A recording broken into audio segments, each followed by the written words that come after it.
ঘর ছেড়ে যাওয়া জরুরি কি? স্বপ্ন পূরণ করার জন্য ঘর তো ছাড়তেই হবে রে।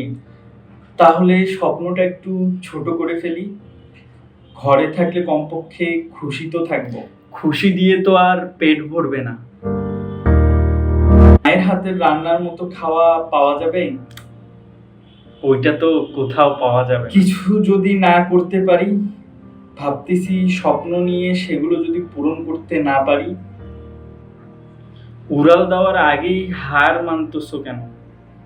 পাখা মেলে আগে উড়ো, বাকিটা পরে দেখা যাবে। ভয় লাগতেছে।